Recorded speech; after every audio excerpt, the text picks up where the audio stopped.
Jazzcast Pros. If you are looking to hire, it's a huge investment. If you are seeking a new job, a new position, it is a huge investment.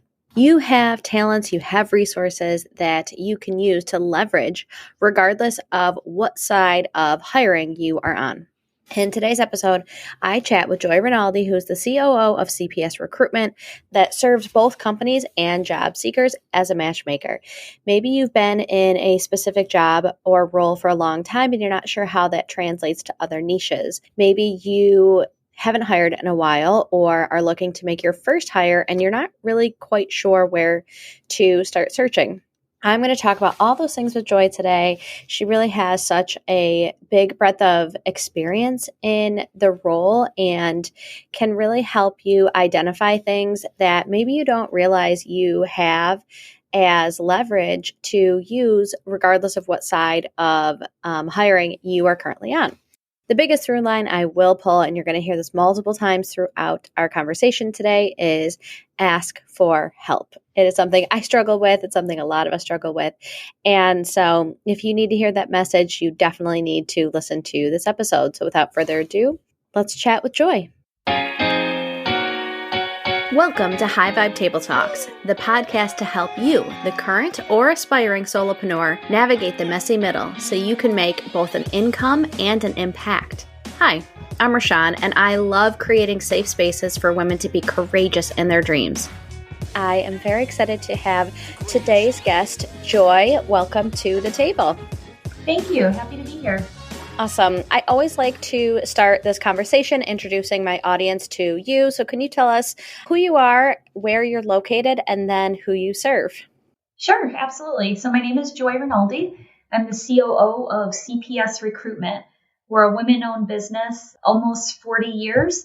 We serve companies in the local market as well as job seekers and trying to make that match. So companies who are hiring or looking for strategic consulting advice on how to hire.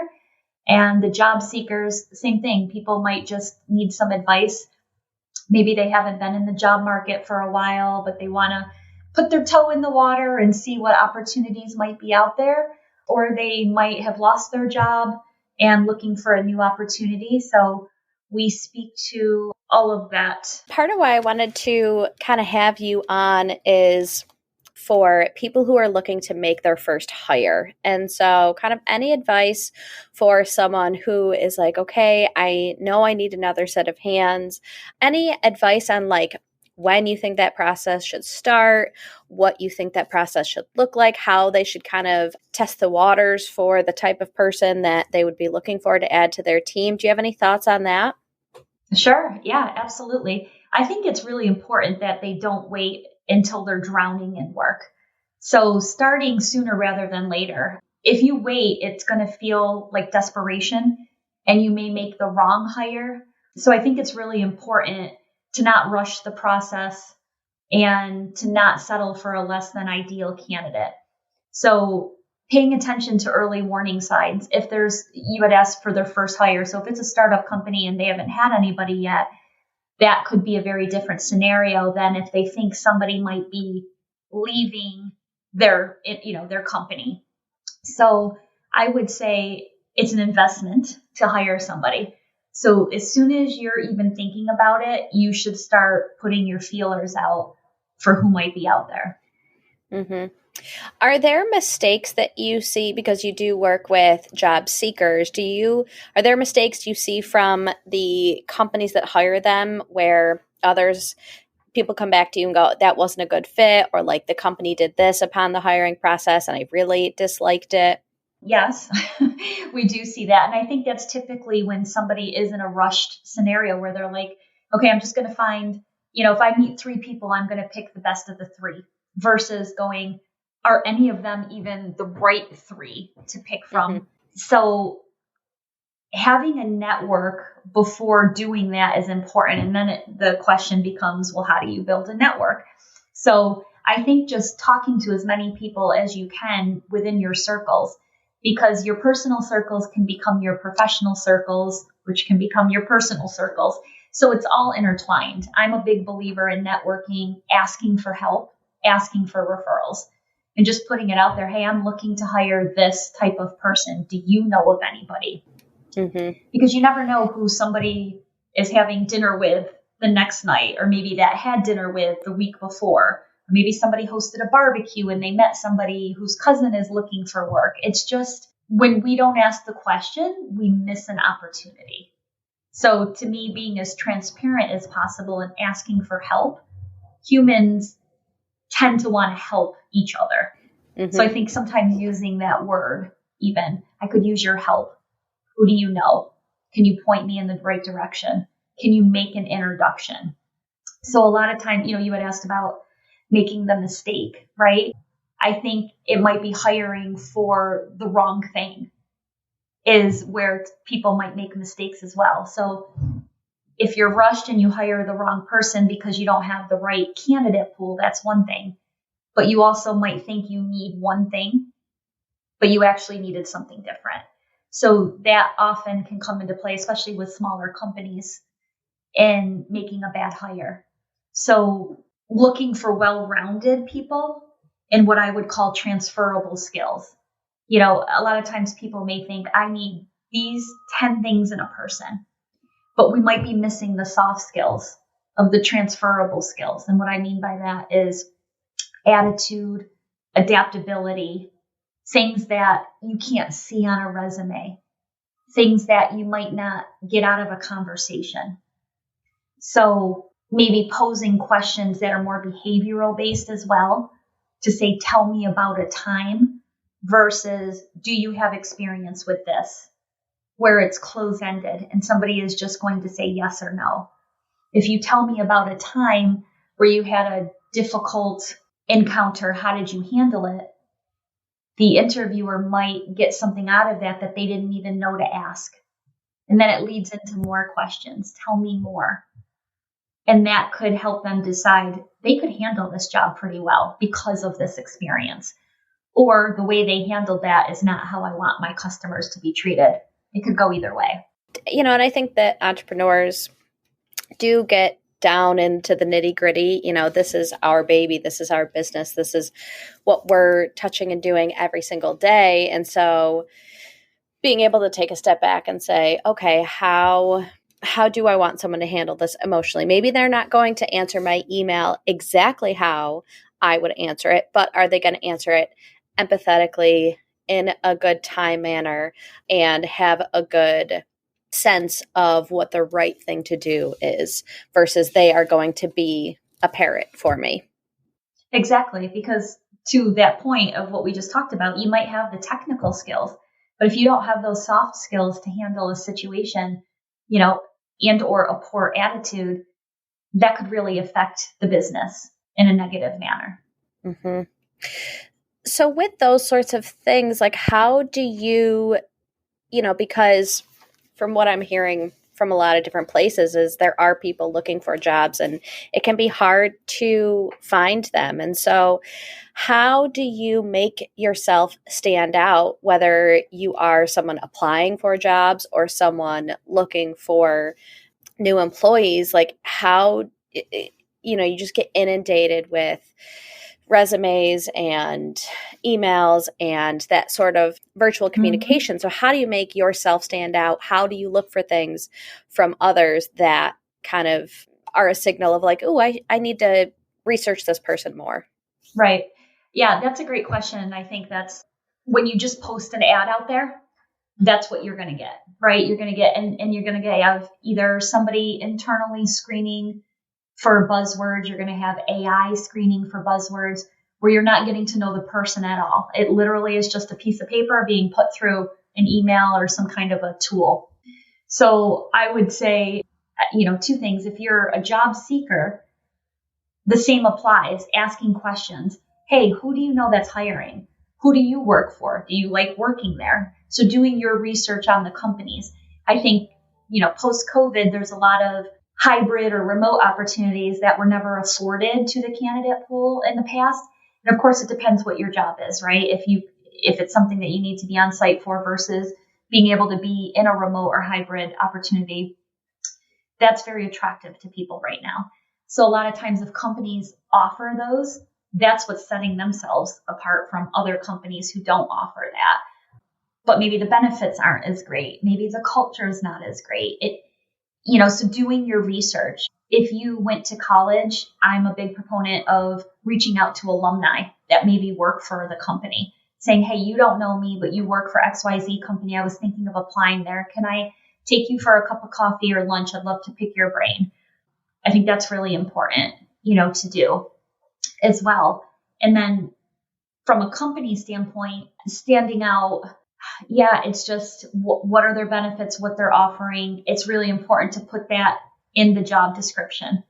ChatGPT is huge, right? So you can put in a job description and say, what would help me stand out from other companies hiring for a similar position in this market? And it might be able to pull some things that says, you're offering this in a 20-mile radius. Nobody else is offering this. So using the tools, whether it's technology or your network. Does that answer the question on both sides? Yeah. I've had a handful of discussions on this podcast around AI and how different people are using it. And just as anything else, it is another tool. You're not still typing things up on a typewriter. You are using a computer. You are using Google as a search engine. And ChatGPT is just another tool that, whether you agree with everything that is happening with it ethically, it's not going away.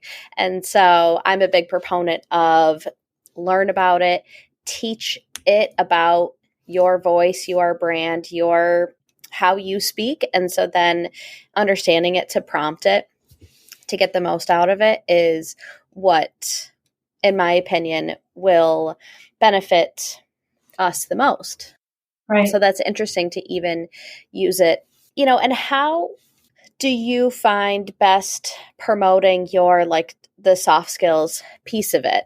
How do you kind of, let's say you're in a niche, like maybe you were a third grade teacher and you want to get out of education, but that feels like a very small niche. And so, but there's a lot of transferable skills from education into other areas. And so how do you help people kind of turn those skills into something that has a much broader reach? Mm-hmm. Yeah, great question. And one thing I was going to say to tie in this question that you just asked me, plus the other ones, is working with a recruiter. We didn't talk about that. And having worked in the staffing industry now for over 20 years, the benefit to that is, you heard me for the last 15 minutes talk about networking, asking for help, putting yourself out there. Adding a recruiter to that network is huge, because a recruiter is dealing with both. They're dealing with clients in the community as well as job seekers. So they're hearing all sorts of things. So if you work with someone like us here at CPS Recruitment, we're very consultative, right? So if we're going to talk to a job seeker, we're going to share with them, hey, your skill set, this is how you stack up against other people that they're interviewing. We can help coach and guide them based on what the company is looking for. And what I mean by that is not give them the answers, but maybe ask them some questions to think about experiences that might not be on their resume.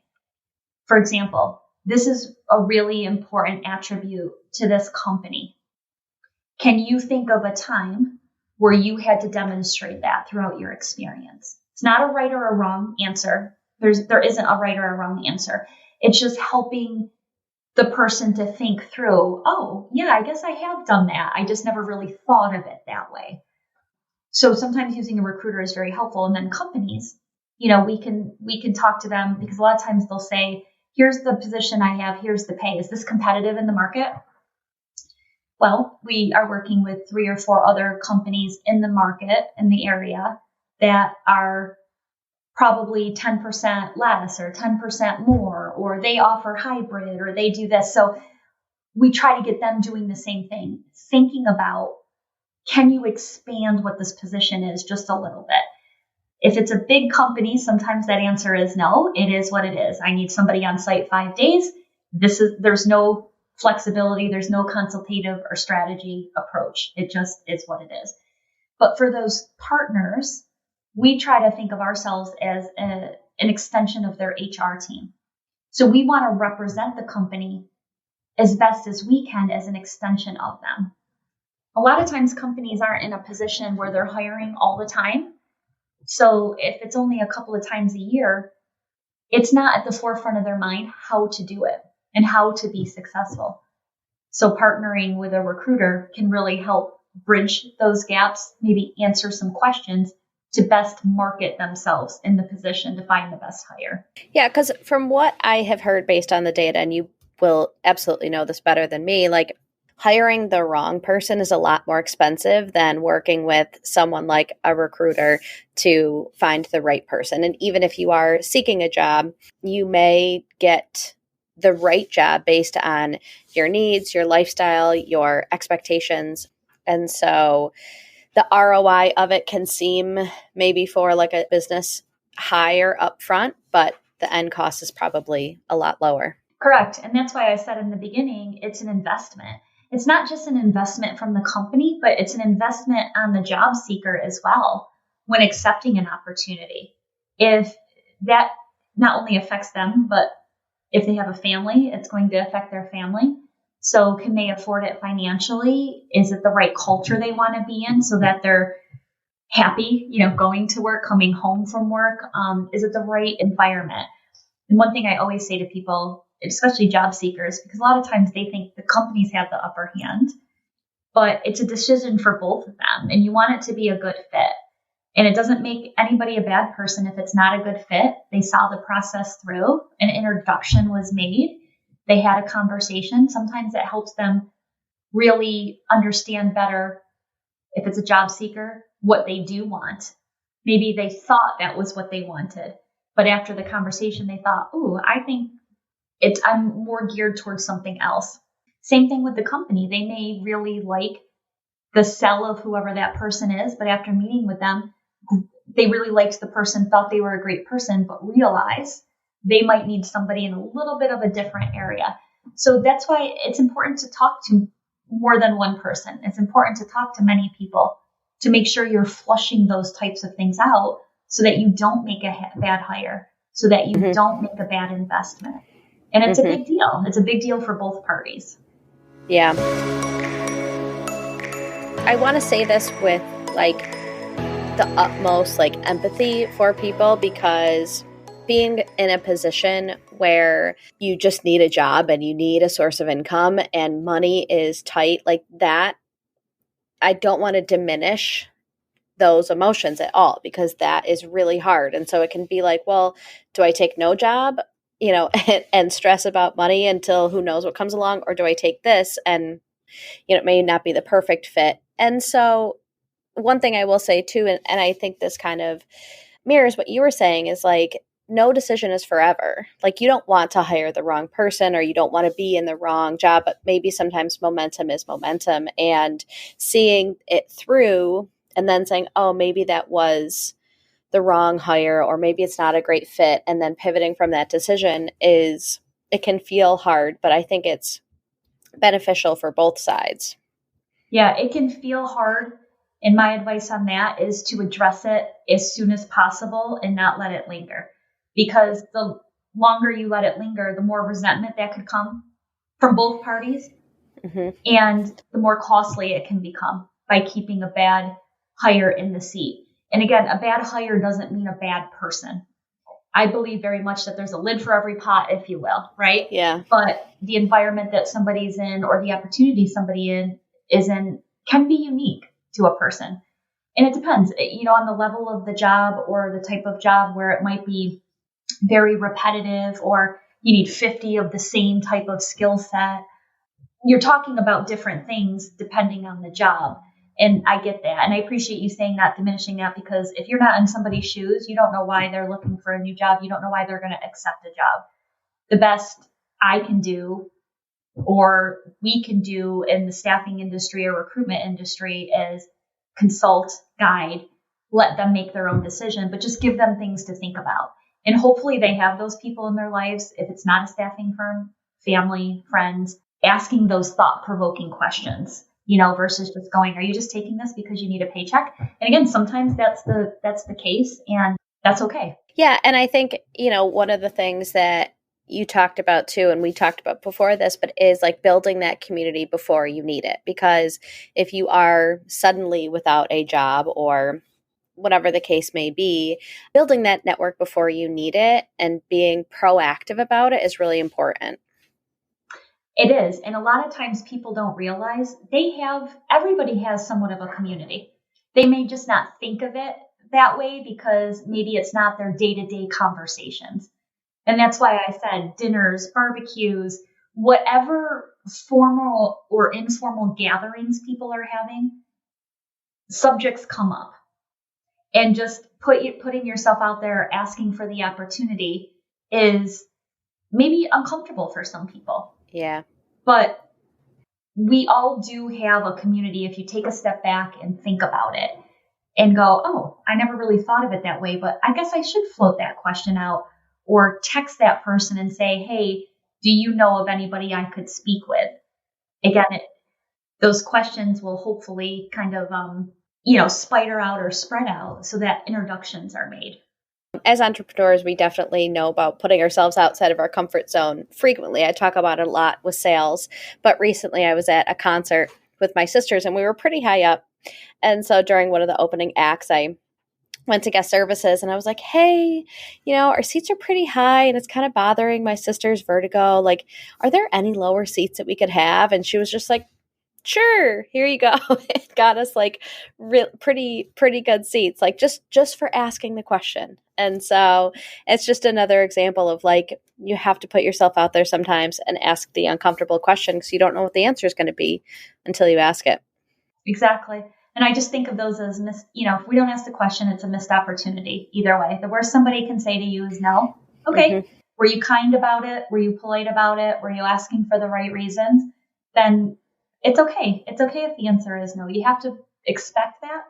But isn't it a nice surprise when somebody says yes or really can take that extra step to help somebody? Again, you got to believe in, right, the human race, that people want to help each other and people want to do good and give somebody that boost or hopefully that opportunity that they might not have had if they didn't ask the question.